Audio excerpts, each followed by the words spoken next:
And we are live. Good morning, good morning, good morning, South Florida, and hello, world. I am Robert Henderson Jr., President, founder, CEO of the Henderson Financial Group, located here in Miami Lakes, Florida. Boy, and joining me here is my brother from another mother, the living legend, the one and only James T. Thomas. What's up, brother? How you doing? Oh, Rob. Like we say, today is the best day of my life until midnight. And at midnight, it's going to be the next day. Every day gets better, Rob. And of course, seeing Oh, your face, I see you got back from your trip to New York and Pennsylvania, and you got back safe. You know we were praying for you, Rob. Oh man, I was praying too, man. I was praying too. I said, man, with these flights and the traffic controllers and I flew into Newark. But you know what? Going there was a 6 a.m. flight, leaving there, so everything was fine. But coming back on that Sunday, man, I said, Lord, let be with us. They only delayed the flight 1 hour, but after that, we got home safely, and I said, Beautiful. thank you, Lord. You know what I Beautiful, mean? beautiful. Well, hey man, I'm excited, and we've got a little tight schedule today. Rob, you and I were talking before we came on about how we have to continue to build community, and how God blesses us, not just for us, but blesses us so that the blessing can go to us and through us, so that we can be a blessing to others. And I have a young man that we brought to South Florida way back when, and very proud of him. He's written a book, and I'll let him tell you who he is and where he is and what he has. I won't take up any time. So let's bring him in, Mr. Todd Bridges. And he, Todd Bridges. Todd is my cousin, actually. I'm Travis, oh, aka I'm Scott sorry. Murphy. Yeah, It's okay. Travis Travis. Bridges. Look at him. Look. Hey, Rob. I haven't seen him in a long time. He's looking all adultish. I Because know. when I first met him, he was a young man. That was Now in he's '91. now he's acting like me. I know. And you know what? This is the first time I've ever allowed my goatee to grow some length. Normally, I kept what they call the shadow, but I've got a new granddaughter on the way, and when I found that news out, it's like I've got to make a symbolic, gesture to welcome my new granddaughter. So it's like I'm going to let this grow, and it's been growing Fantastic. now for a few months, and Fantastic. she'll be here in the 6th of July, and that's when I'll consider if I'm going to cut it. So yeah, I probably do look more adultish today. Okay. Well, Mr. Travis, and forgive me for saying Todd. I don't know where Todd came from, The but T always triggers that. I get it all the time. we get it. Well, and Robert, we always knew him as Scott Murphy. And Absolutely. on the radio, he was Scott Murphy. Well, Hey, how did the T turn to a Scott? Huh? That's the hey, middle Well, name. that's a story that's in the book. That whole story is in the book, but it's an on-air personality. I decided to change my name because of the competition of a station that I worked in Carolina, and Scott Murphy was the name that was placed in my heart. And even to this day, many of my friends still refer to me as my radio name. And even my son, my only son, is named after me. His middle name is Scott in honor of my radio days. Wow. fantastic, Mhm. fantastic. So give us a rundown, Doc. I know you have a book, and I know you've got an appointment coming up at the top of the next hour. So we're going to give you a few minutes here to tell us what's happening with you, what you've done, and how can people support. First of all, I want to say thanks to both of you for allowing me this opportunity. And as I was listening to you chat before I came on, I was thinking of what my mother used to say, that, if you do what you're supposed to do and do it well, your gifts will make room for you and bring you before, in the presence of great people. And when I did my research on Mr. Henderson, and of course, T, I mean, there's only one James T. And I'm like, wow, I have this opportunity on the release of my book to be in the presence of two cats like this.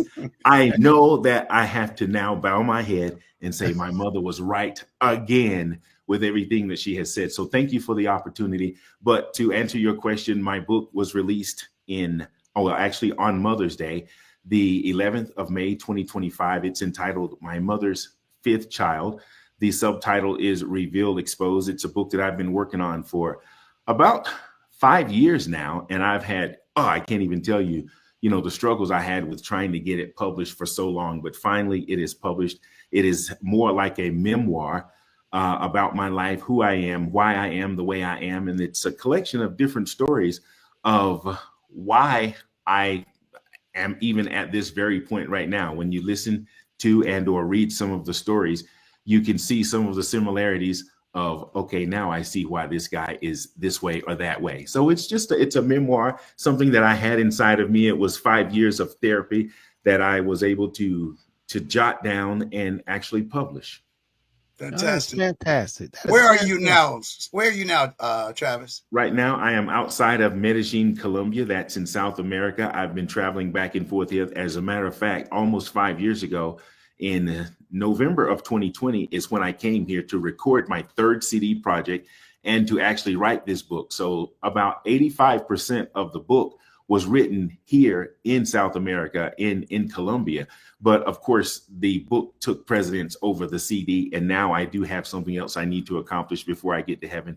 And that is my third musical CD project. So I am in Colombia, and I am now about to go out for another gig, as you mentioned before. So that's where I am now. Okay, now tell me something. You mentioned the CD. So has the CD been released? No, the CD I have probably 10 or 12 songs that me and my producer, we've been working on, and we only have one song that's actually on the board. This has been the Guinness Book of World Records. We could win the procrastination award for that. And I'm going to take responsibility because, as I said, I had some life challenges that you will hear about in the book, as well as the book itself. It just took precedence over the CD. But now this is out the way. We have a clear road ahead. At least I do. He's always had it, to now work on the CD. But right now I'm going to work on promoting the book and sharing it with people who would be interested. Let me ask you a question. So do you live in Colombia? That's a good question. And I will say I would call it an extended stay, because I still am a resident. I am a proud American. I will always be a proud American. And I do have my primary residence in South Florida. But yes, I do spend a lot of time here for many reasons, and we can get into that at another time. But yes, I can say, I don't want to say I live here, but I stay here quite a bit. And hablo español? I'm learning. I hear more than I speak. And one of the things about learning, people are embarrassed and ashamed because they haven't perfected it. And of course, I'm that guy who wants to be perfect with everything. So I probably speak a lot better than I think I do, but I hear well. So when people speak, I use my translator often, and I understand much more than I speak or than I'm willing to speak. So I'm getting there. It's on the list, and it's a part of my daily grind, including workouts and just fitness and learning Spanish. So I'm getting there. So one more question, because I know James got an agenda. He got some questions for you, but let me get this in. Why do you think people should read your book? Well, that's another good question. And I really have to be careful with what I say, because I've gotten in trouble trying to answer that question. My book was not written necessarily for people to read it. Although now that it's finished, I kind of hope they do, because of the effort, energy, blood, sweat, and tears that I put into it. But I think that my experience speaks to the lives of many people, especially the culmination of what happened towards the end of the book. I believe so many people can relate. And I know that the information that I was able to get from myself, many people will go to their grave without talking about the traumas that they experience from childhood. So I don't know what got inside of me that made me bold to go and talk about some of the things that were very tough to talk about. I believe people will be able to relate. And I'm hoping that if people get into it, they will be able to say, okay, I'm not the only one that went through this, that, or the other. I just believe it's a collection of stories that's relevant to people who do the same thing, but don't have the ability to express themselves in that way. So I think I'm just being a pioneer of saying, yes, you can, if you really want to, because we walk around with so much stuff that we don't share, we don't talk about. And sometimes if you can just talk about it, it's a breakthrough. We overcome by come on, T, help me out. We overcome by the words of our testimony. And this is just a big testimony, because there's some personal, there's some private, there's some stuff in there that I normally would not have ever said. And like most people would have taken it to my grave. But I think it was just perfect timing. And the things that developed were just there for me to just be able to express it. And I believe in my heart that anyone that can actually get into it will see themselves in what I've been able to go deep inside of myself to express, reveal. Yeah, and because expose. oftentimes people think what they're going through is no one else has been through this and it's a lonely road, but you're basically inspiring people to saying that basically you are not alone. I have done it and you can get through this, basically. And not right? me. There are many other people. I'm gonna tell you, I'm gonna go ahead and name drop. I read Stephen A. Smith's book just as I was finishing my book, and I said, "Oh my God, it's similar, the same thing."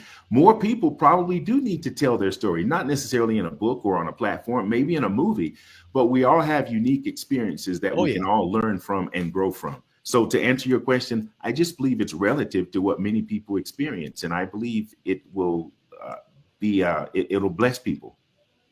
Excellent. Let me say this, Rob.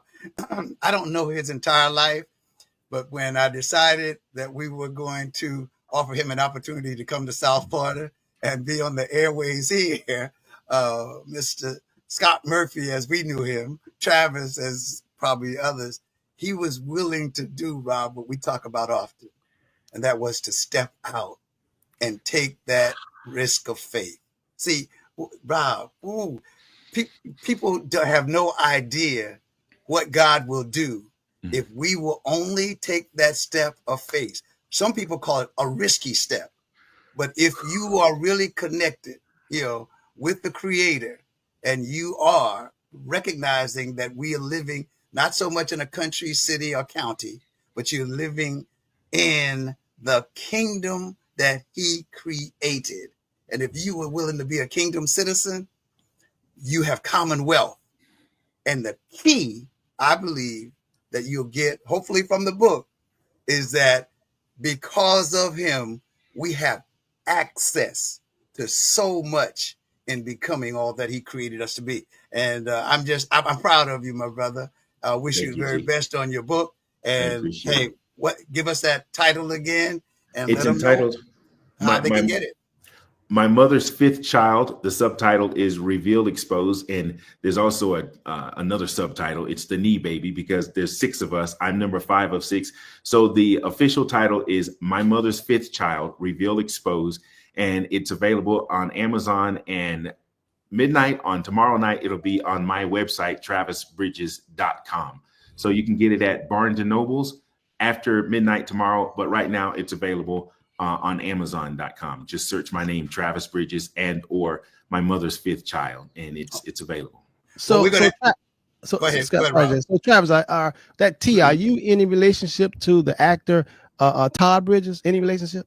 Well, we claim each other because I have got to chat back and forth with him through social media. And because I use T a lot when I use my name, the first thing that pops into anyone from our culture is Todd Bridges from Different Strokes. You just cannot be over probably 50 and not say CT Bridges and think Todd Bridges. So I don't know if we are blood relatives, but with the few chances that I've had to communicate with him on social media, we claim each other. And when people make the mistake and say Todd, I go ahead and tell this same story and say, well, that's my cousin, but I'm Travis, AKA Scott. Fantastic, man. Well, what we'd love for you to do too, Travis, is to post up in our chat that information so that it'll be there in the future when people see it and listen to this. They'll know how to get your book. And hey, man, much love. And Rob, he travels to and fro. He is not just an air personality. He's a producer, as he says. He has also done production on our station. Many people in South Florida has heard his voice on commercials throughout South Florida. So he's in radio, but he's also an artist. He plays a lot of events throughout the country and, of course, in Colombia as well. Wow. So James, when you brought him to South Florida, which station did you bring him on? Hot 105, 99 Jams? What was it? 99 Jams. I brought him to 99 Jams. I was programming. It was still called the new 99 Jams then. So I got in on that tail end of the new 99 Jams. Wow. And this is in the 90s? This is in the 90s? I came down in 91. It was that story is in the book, and it was one of the most impactful moments of my life. Between Mr. Russian and James T, I cannot tell my life story without mentioning them and without mentioning that Miami experience. I tell you what, man, James T could have a kidney if he needed. Him and Mr. Russian, they could both take both one each, if I could stay alive, because they were You very, need one of them now. You well, I need know. one of them.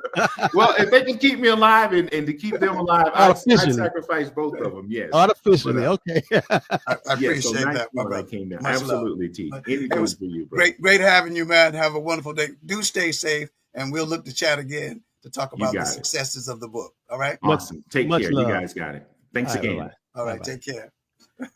Oh Yeah. man, that's good, man. He's, Yeah. I mean, I can tell he's a good brother, man, and he is very appreciative in what God has done for him. I can just feel it, man. I can tell it, and that's why he wants to tell other people also that you're not alone. Whatever you're going through, hey, man, you're not alone, and it's gonna be okay. It's gonna be all right. We gonna be all right. He's been into he's the saxophone. Well, he's a musician. Very So talented. He plays very talented musician, and man, really proud of him when he took that step of faith and came down at a time when he was having a newborn. Like I said, it'll be in the. I'm sure he'll have it in his book. But for all of our viewers and all of our listeners, taking that step of faith is so important. And Rob, I'm gonna let you get into what you want to present today, but I had the pleasure of seeing another interview with a gentleman